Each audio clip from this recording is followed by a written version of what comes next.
In this video, we reveal how UAE Team Emirates used an overwhelming financial strategy to conquer professional cycling, signing superstar riders, developing future champions, building world-class infrastructure, dominating races with tactical precision, and shifting the very structure of the sport. But was it brilliance or a hostile takeover? To understand how this happened, we'll journey through their transformation from modest roots to mega-team status. Uncover how their budget eclipses the competition, meet the global stars and rising prodigies they've assembled, and learn about the mastermind orchestrating it all. We'll also dive into the rivalries they've sparked and the looming question of whether this model can last. In less than a decade, a team once viewed as a mid-tier outfit has risen to become the most powerful force in cycling. With a budget soaring above 60 million euros annually, UAE Team Emirates has outspent nearly every rival, signed some of the most talented riders on earth, and constructed a racing machine like no other. This isn't just a team, it's a revolution. Let's begin where all great empires start, with humble origins. Before the desert's billions changed everything, this team was known as Lampre, a classic Italian squad with colourful jerseys and occasional podiums, but rarely a contender for dominance. They fought for stage wins and smaller tours, but their ceiling seemed permanent. Then came 2017. Fueled by massive investment from the United Arab Emirates, the team rebranded, restructured, and relaunched. But this wasn't just a change in sponsorship, it was a total reinvention. Staff, riders, strategy, all upgraded. What had once been a small to medium team with limited reach now had global ambitions and the tools to achieve them. With new branding came new targets, not just survival in the World Tour, but domination. With their new identity came a financial arsenal few teams could dream of.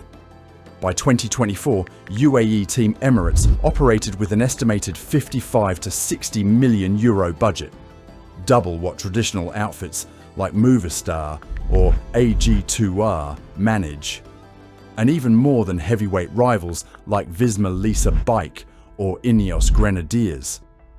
In cycling, where margins are razor thin and support systems define success, UAE's budget meant they could simply say, whatever it takes, we'll pay it. This set the stage for a recruitment spree unlike any seen before. The effects were immediate and industry-wide. Riders who once hesitated to switch teams suddenly had compelling reasons to accept UAE's offers: better support, more security, and a chance to ride with the best. UAE entered the transfer market with the decisiveness of a Grand Tour attack. Fernando Gaviria was the first major scalp, a world-class sprinter pulled from Quick-Step with an offer too good to refuse. The real masterpiece came with the signing and retention of Tadej Pogačar. The Slovenian phenom wasn't just a once-in-a-generation rider, he was the blueprint for the future. UAE didn't just sign him, they built the entire team around him. And yet, they didn't stop there. They surrounded Pogačar with lieutenants capable of climbing, pacing, and winning in their own right. Riders like Marc Soler, Rafał Majka, and João Almeida.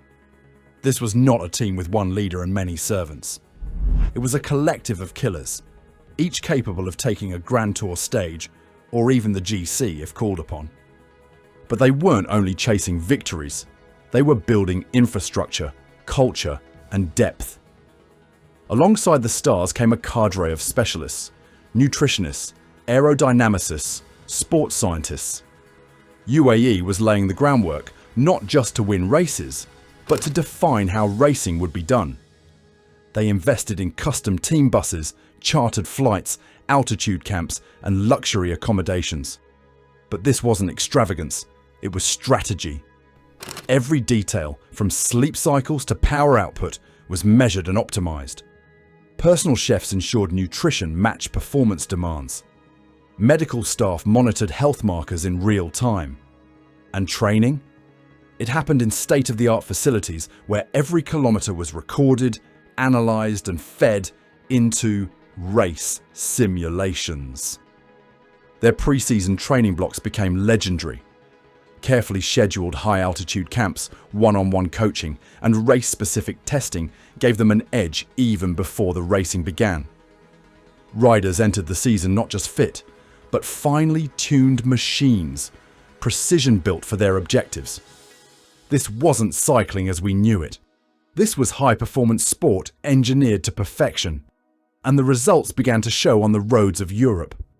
Soon, the peloton started to feel the pressure. UAE wasn't just winning, they were controlling.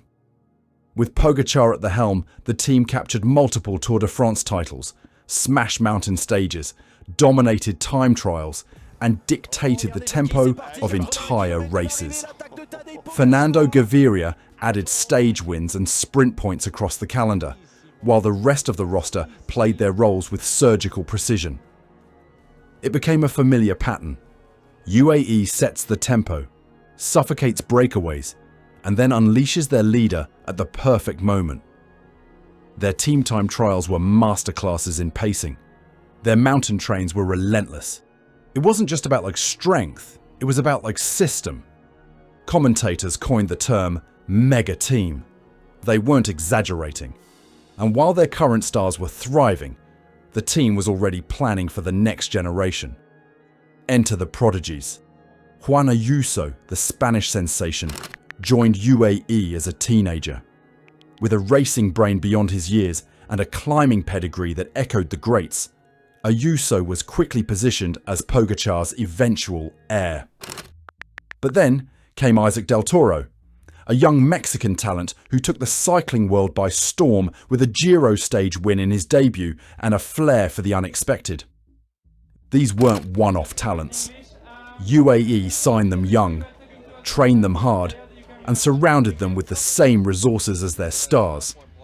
Ayuso and Del Toro aren't just riders, they're projects. And every performance shows that the future isn't just bright, it's strategic. Behind the curtain, one man orchestrates this grand design, Joxean Fernández Matxin. As UAE's sporting director, Matxin is the mastermind who spotted Pogačar before the world knew his name, nurtured Ayuso's early steps, and brought Del Toro into the fold. He's not just a talent scout, he's a strategist, motivator, and builder. Matxin's genius lies in synthesis. He doesn't just find talent, he understands how to shape it, surround it, and deploy it. Under his guidance, UAE isn't just successful, it's evolving into a dynasty. And as their victories mounted, so did the pressure from the rest of the peloton. Naturally, UAE's rise sparked counter-moves. Visma Lease Bike ramped up spending and recruitment. Ineos doubled down on science and marginal gains. Bahrain Victorious targeted niche races with tactical precision. The battle lines were drawn. But for many, it felt like chasing shadows. UAE's depth, structure, and star power created a gravitational pull. Other teams struggled to escape. Some fans and critics began to worry. Was cycling becoming a sport where only the rich could thrive? Was it fair for one team to have such a wide advantage? But others argued this was simply the future. Professionalism at its highest level, and a model for others to emulate. And so the big question looms. What happens if the money stops? Cycling's history is full of super teams that vanished when the sponsors did. But UAE seems built differently. Their foundation isn't just wealth.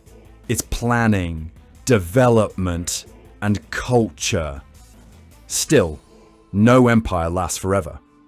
There are rumblings in the sport about potential salary caps, team budget limits, and a more equitable distribution of talent. But whether those ideas take hold or not, UAE has already redefined what's possible in cycling. They've raised the standard. The rest must now respond or fall behind. So here we are, a team that emerged from the mid-pack to rule them all. With resources few can match, a stable of stars, and a factory of future talent, UAE Team Emirates has reshaped cycling in its image. But at what cost? Is this a golden age of progress, or the end of competitive balance?